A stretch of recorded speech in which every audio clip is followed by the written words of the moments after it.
네, 안녕하세요. 반갑습니다. 저희는 사회복지윤리와 철학 발표를 맡게 될 3조 조장 홍상기라고 합니다. 안녕하세요.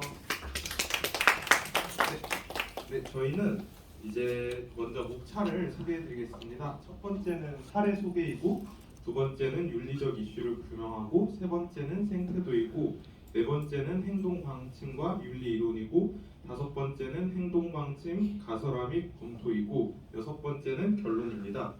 네. 첫 번째 사례. 미안해요.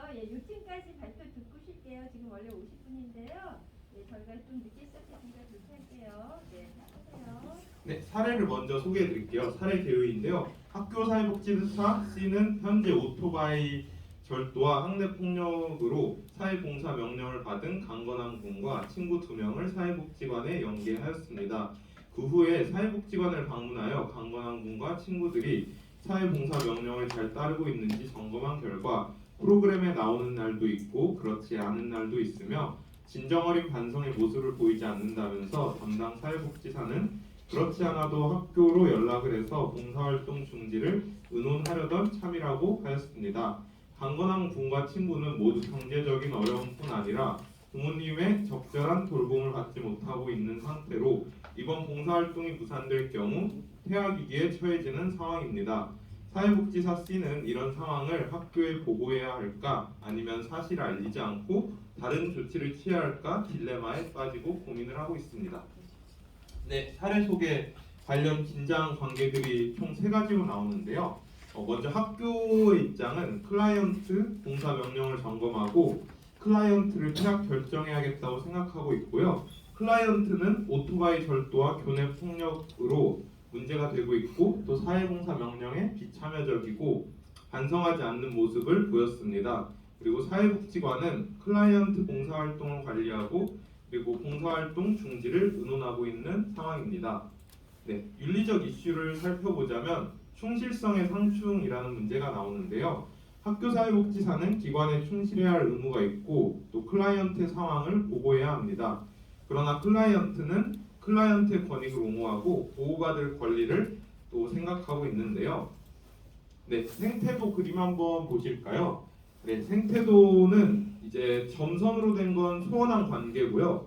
그 곡선으로 된 건 갈등 관계고요. 직선으로 된 건 원조 관계로 나타날 수 있는데요. 클라이언트의 다양한 관계들인데 학교 사회복지사는 원조 관계에 속하고요. 그리고 클라이언트의 가족들은 소원한 관계로 나오고 사회복지관, 학교 학생들, 학교는 이제 갈등 관계로 표현이 됩니다. 클라이언트는 경제적인 어려움과 또 부모의 돌봄이 좀 부족한 어려운 상황이고 사회복지관은 그 사회봉사활동에 소홀한 클라이언트로 인해 곤란한 입장입니다. 그리고 학교는 행실이 불량한 클라이언트에 대한 부정적 인식입니다. 네, 그 행동 방침과 윤리 이론인데요. 실행 가능한 행동 방침입니다. 네, 그 학교의 상황을 보고한다면 클라이언트는 이제 폐학 조치에 취해지고 학교 사회복지사 C와 클라이언트의 원조 관계가 사라집니다. 그리고 클라이언트의 삶의 질이 하락될 수 있습니다. 그런데 또 클라이언트의 구제 기회를 의논한다면 클라이언트 일탈 원인을 파악하고 또 부모님의 무관심과 클라이언트와 보호자의 관계 개선 방안을 마련할 수 있습니다. 네, 다른 조치를 취한다면 또 어떻게 될까요? 네, 봉사활동 중지 의논하지 않는다면 이제 클라이언트의 적극적 협조가 필요하고 타기관에 인계한다면 강건한 군 외 2명 모두 각자 다른 봉사활동을 수행할 수 있습니다. 그리고 사회봉사 명령 수행 가능 기관을 탐색하고 교내 봉사도 가능한가 클라이언트의 의향을 파악할 수 있습니다. 네, 저희가 또 교과서에서 답을 찾아봤는데요. 네, 먼저 의무론과 목적론의 윤리 이론이 있습니다. 의무론은 클라이언트에 대한 책임을 다할 의무가 있고 사회복지사는 클라이언트의 이익을 대변하고 저들의 권익을 옹호할 수 있습니다. 청소년 기본법은 제7조 사회의 책임 모든 국민은 청소년의 비행을 바로잡는 등 그 선도에 최선을 다하여야 한다. 모든 국민은 경제적, 사회적, 정신적으로 어려운 상태에 있는 청소년이 보다 나은 삶을 누릴 수 있도록 노력하여야 한다. 사회복지사 윤리 강령인데요.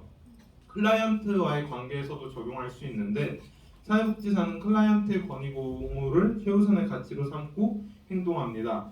사회복지사는 클라이언트가 자기결정권을 최대한 행사할 수 있도록 도와야 하며 저들의 이익을 대변합니다.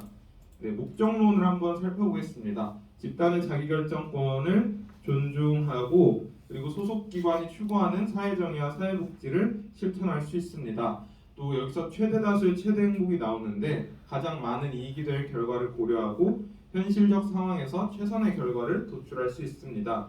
사회복지사 윤리강령을 살펴보자면 사회복지사의 기관에 대한 윤리 기준은 사회복지사는 소속기관 활동에 적극 참여함으로써 기관의 성장 발전을 위해 노력할 수 있습니다.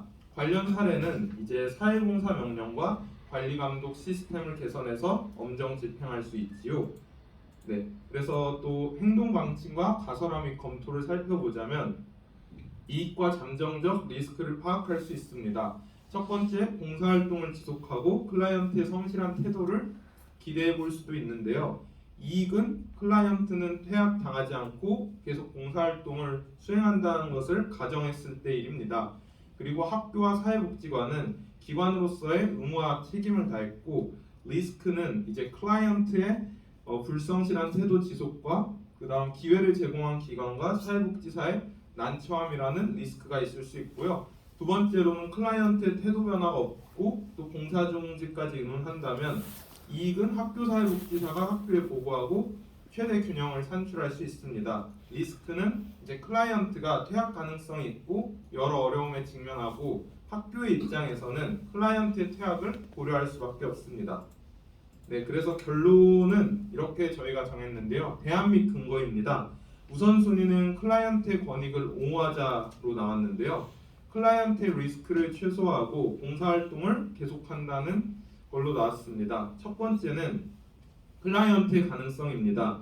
일정 부분 프로그램에 참여하고 갱생 가능성이 있다고 판단을 합니다. 그리고 긍정적 지지 체계를 구축하고 태도의 변화를 기대할 수 있습니다. 학교의 의무는 학교는 교육기관으로서 학생, 클라이언트를 보호할 의무가 있고 또 학생을 바른 길로 선도해야 할 때 퇴학은 좀 최선의 선택이라고도 보기가 어렵죠. 그리고 클라이언트의 권익은 클라이언트의 삶의 질과 그의 권익을 옹호해야 합니다.